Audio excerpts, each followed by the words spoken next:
Hello friends, welcome to offer ഓഹരി. നമ്മളിന്ന് നോക്കാൻ പോകുന്നത് നിഫ്റ്റി, ബാങ്ക് നിഫ്റ്റി, അതുപോലെ 2-3 സ്റ്റോക്സുള്ള ടെക്നിക്കൽ ലെവൽസ് ആണ് നാളത്തെ ട്രേഡിങ്ങിന് വേണ്ടിയുള്ളത്. അപ്പോൾ ആദ്യം നമുക്ക് നിഫ്റ്റിയുടെ നോക്കാം. അപ്പോൾ നിഫ്റ്റിയുടെ ആദ്യം നമ്മൾ ഈ ഒരു ഇൻസ്റ്റിറ്റ്യൂഷൻ ലെവൽസ് ഒന്ന് മാർക്ക് ചെയ്ത് വെച്ചേക്കാം. 22,051, 22,042, അതുപോലെ 22,099, 22,093, 22,148, 22,134. നാളെ ഈ ഒരു ഇൻസ്റ്റിറ്റ്യൂഷൻ ലെവൽ ബ്രേക്ക് ചെയ്യുകയാണെങ്കിൽ, അതായത് 22,051 ബ്രേക്ക് ചെയ്ത് മുകളിൽ ട്രേഡ് ചെയ്യുകയാണെങ്കിൽ അത് സപ്പോർട്ട് എടുത്ത് അടുത്ത ഇൻസ്റ്റിറ്റ്യൂഷൻ ലെവൽ വരെ പോകാൻ ചാൻസ് ഉണ്ട്. അതായത് 22,093 ലെവലിൽ പോകാൻ ചാൻസ് ഉണ്ട്.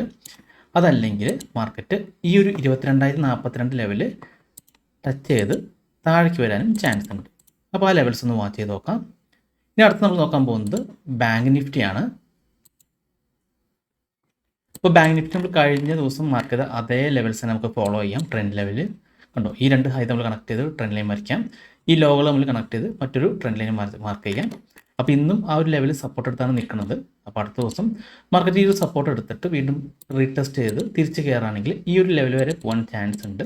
അപ്പോൾ നമുക്കിവിടെ ചെറിയൊരു ട്രെൻഡ് ലൈൻ വന്നിട്ടുണ്ട്. അപ്പോൾ ആ ഒരു ട്രെൻഡ് ലൈൻ ബ്രേക്ക് ഔട്ട് കൂടി നമ്മൾ നോക്കണം. അതായത് ഈ ഒരു ട്രെൻഡ് ലൈൻ നമുക്കിവിടെ മാർക്ക് ചെയ്യാം. അപ്പോൾ ഇത് ബ്രേക്ക് ഔട്ട് ചെയ്യുമ്പോഴാണ് നമുക്കൊരു എൻട്രി വരുന്നത്. ഓക്കെ, അപ്പോൾ ഇത് ബ്രേക്ക് ഔട്ട് ചെയ്യുകയാണെങ്കിൽ ഈ ഒരു ലെവൽ വരെ പോകാൻ ചാൻസ് ഉണ്ട്.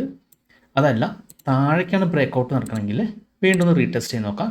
റീടെസ്റ്റ് ചെയ്ത് വീണ്ടും താഴേക്ക് വരാണെങ്കിൽ നല്ല രീതിയിൽ മാർക്കറ്റ് ഡൗൺ ആവാൻ ചാൻസ് ഉണ്ട്. അപ്പോൾ അതൊന്ന് ജസ്റ്റ് ഒന്ന് വാച്ച് ചെയ്ത് നോക്കാം. ഇനി നമ്മൾ നാളത്തേക്ക് വേണ്ടി 3 സ്റ്റോക്സുകളാണ് സെലക്ട് ചെയ്തിരിക്കുന്നത്. അതിൽ ആദ്യത്തെ സ്റ്റോക്സ് ഇൻഡസ് ടവർ ആണ്.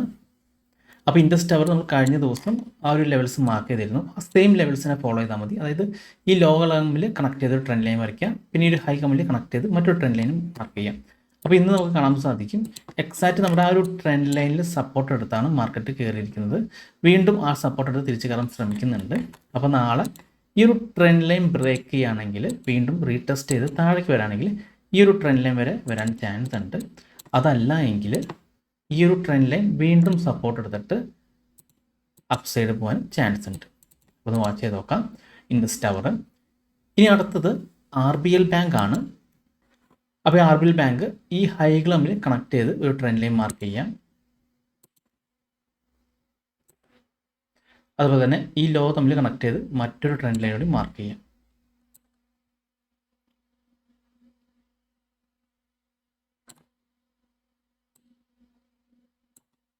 ഓക്കെ, അപ്പോൾ അടുത്ത ദിവസം RBL ബാങ്ക് ഈ ഒരു ലെവലിൽ സപ്പോർട്ട് എടുത്ത് തിരിച്ചു കയറി പോകാൻ ചാൻസ് ഉണ്ട്. അതല്ല എങ്കിൽ ഈ ഒരു ലെവൽ ബ്രേക്ക് ചെയ്യുകയാണെങ്കിൽ വീണ്ടും ഒന്ന് റീടെസ്റ്റ് ചെയ്ത് നോക്കാം. റീടെസ്റ്റ് ചെയ്ത് താഴേക്ക് വരാണെങ്കിൽ ഡൗൺ സൈഡ് പോകാൻ ചാൻസ് ഉണ്ട്. അപ്പോൾ ജസ്റ്റ് ഒന്ന് വാച്ച് ചെയ്ത് നോക്കാം. ജസ്റ്റ് ഈ ഹൈകൾ തമ്മിൽ കണക്ട് ചെയ്ത് ട്രെൻഡ് ലൈൻ മാർക്ക് ചെയ്യാം. അതുപോലെ തന്നെ ഈ ലോ തമ്മിൽ കണക്ട് ചെയ്ത് മറ്റൊരു ട്രെൻഡ് ലൈൻ മാർക്ക് ചെയ്യാം. ഓക്കെ, ഇനി അടുത്ത സ്റ്റോക്സ് HDFC ബാങ്ക് ആണ്.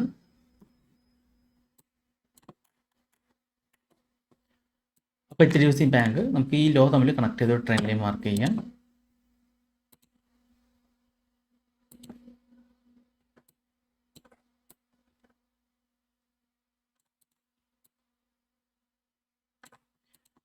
അതുപോലെ തന്നെ ഈ ഹൈ തമ്മിൽ കണക്ട് ചെയ്ത് ഒരു ട്രെൻഡ് ലൈൻ മാർക്ക് ചെയ്യാം.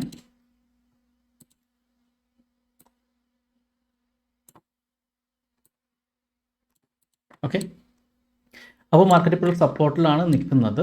അപ്പോൾ ഈ ഒരു സപ്പോർട്ട് എടുത്ത് വീണ്ടും മാർക്കറ്റ് തിരിച്ച് കയറുകയാണെങ്കിൽ ഈ ഒരു ലെവൽ വരെ പോകാൻ ചാൻസ് ഉണ്ട്. അപ്പോൾ ഇവിടെ നമുക്ക് ചെറിയൊരു ട്രെൻഡ് ലൈൻ മാർക്ക് ചെയ്യാവുന്നതാണ്. ഓക്കെ, അപ്പോൾ മാർക്കറ്റ് സപ്പോർട്ട് എടുത്ത് ഈ ഒരു ട്രെൻഡ് ലൈൻ കൂടി ബ്രേക്ക് ചെയ്ത് കയറുകയാണെങ്കിൽ ഈ ഒരു ലെവൽ വരെ പോകാൻ ചാൻസ് ഉണ്ട്. അതല്ല മാർക്കറ്റ് താഴേക്ക് വരാണെങ്കിൽ, അതായത് 1421 താഴേക്ക് ബ്രേക്ക് ഔട്ട് നടക്കുകയാണെങ്കിൽ വീണ്ടും ഈ ലെവൽ റീടെസ്റ്റ് ചെയ്ത് താഴേക്ക് വരുന്നുണ്ട് നോക്കാം. അങ്ങനെ താഴേക്ക് വരുന്നുണ്ടെങ്കിൽ നല്ല രീതിയിൽ ഡൗൺ സൈഡ് പോകാൻ ചാൻസ് ഉണ്ട്. അപ്പോൾ ജസ്റ്റ് ഒന്ന് വാച്ച് ചെയ്ത് നോക്കാം HDFC ബാങ്ക്. അപ്പോൾ ഈ ഒരു 3 സ്റ്റോക്സുകളാണ് നമ്മൾ നാളത്തേക്ക് വേണ്ടി സെലക്ട് ചെയ്തിരിക്കുന്നത്. ഇനി ഏതൊക്കെ സ്റ്റോക്സുകളിലാണ് മെയിനായിട്ട് ന്യൂസ് ഉണ്ടായതെന്ന് നമുക്ക് നോക്കാം. അപ്പോൾ ആദ്യത്തെ സ്റ്റോക്സ് HG ഇൻഫ്ര എഞ്ചിനീയറിങ്ങിനാണ്. അപ്പോൾ HG ഇൻഫ്ര എഞ്ചിനീയറിങ്ങിന് 534 കോടിയുടെ ഓർഡറാണ് ജോധ്പൂർ വിദ്യുത് വിതരണ നിഗത്തിൽ നിന്ന് കിട്ടിയിരിക്കുന്നത്. പിന്നെ അടുത്തത് HALനാണ് ന്യൂസ് ഉള്ളത്. HALന് 194 കോടി രൂപയുടെ ഓർഡർ ഗയാന ഡിഫൻസ് ഫോഴ്സിൽ നിന്ന് കിട്ടിയിട്ടുണ്ട്. അടുത്ത ന്യൂസ് ഉള്ളത് യൂണോ മിൻഡയ്ക്കാണ്. യൂണോ മിൻഡ സ്റ്റാർ ചാർജ് എനർജിയുമായിട്ട് ഒരു എഗ്രിമെൻറ്റ് സൈൻ ചെയ്തിട്ടുണ്ട്. അതായത് ഇന്ത്യയിൽ electric vehicle supply equipments manufacture ചെയ്യാനും സപ്ലൈ ചെയ്യാനുള്ള ഒരു എഗ്രിമെൻ്റ് ആണ്. അടുത്ത ന്യൂസ് ഉള്ളത് ഗെയിലാണ്. അപ്പോൾ ആ ഗെയിൽ അവരുടെ ആദ്യത്തെ green hydrogen project April commission ചെയ്യാനുള്ള പ്ലാൻ ഉണ്ട്. പിന്നെ അടുത്ത ന്യൂസ് ഉള്ളത് ആർച്ചീസിനാണ്. അപ്പോൾ ആർച്ചീസിന് 78.60 ലക്ഷം രൂപയുടെ ഓർഡർ ഡാസ്ക് ഇന്ത്യയിൽ നിന്ന് കിട്ടിയിട്ടുണ്ട്. ഈ ന്യൂസ് ഉള്ളത് മാരുതി സുസുക്കിയാണ്. അപ്പോൾ മാരുതി സുസുക്കി അവരുടെ 11,851 യൂണിറ്റ് ബലിയനെയും അതുപോലെ 4,190 യൂണിറ്റ് വാഗനറും തിരിച്ചു വിളിച്ചിട്ടുണ്ട്. അതായത് ഫ്യൂവൽ പമ്പിലുള്ള ഒരു ഫോൾട്ടിനെ തുടർന്നാണ് ഈ ഇത്തരം വാഹനങ്ങൾ തിരിച്ചു വിളിച്ചിരിക്കുന്നത്. അപ്പോൾ ഇതാണ് മെയിനായിട്ട് ഇന്ന് ന്യൂസുള്ള സ്റ്റോക്സുകൾ. അപ്പോൾ ഈ സ്റ്റോക്സുകളൊക്കെ ഒന്ന് നിങ്ങൾ വാച്ച് ചെയ്ത് നോക്കാം. അപ്പോൾ ഈ ഒരു വീഡിയോ നിങ്ങൾക്ക് ഇഷ്ടപ്പെട്ടെന്ന് വിചാരിക്കുന്നു. ഇനി നിങ്ങൾക്ക് എന്തെങ്കിലും ഡൗട്ട്സ് ഒക്കെ ഉണ്ടെങ്കിൽ ഈ കാണുന്ന വാട്സപ്പ് നമ്പറിലേക്ക് എനിക്കൊന്ന് മെസ്സേജ് ചെയ്യാം. അതുപോലെ തന്നെ നിങ്ങൾ ഈ ചാനൽ ഇതുവരെ സബ്സ്ക്രൈബ് ചെയ്തിട്ടില്ലെങ്കിൽ സബ്സ്ക്രൈബ് ചെയ്യാൻ മറക്കരുത്. ഒരുപാട് നല്ല സ്ട്രാറ്റജീസ് വീഡിയോസുമായി ഞാൻ വീണ്ടും വരാം. അതുവരെ നന്ദി, നമസ്കാരം.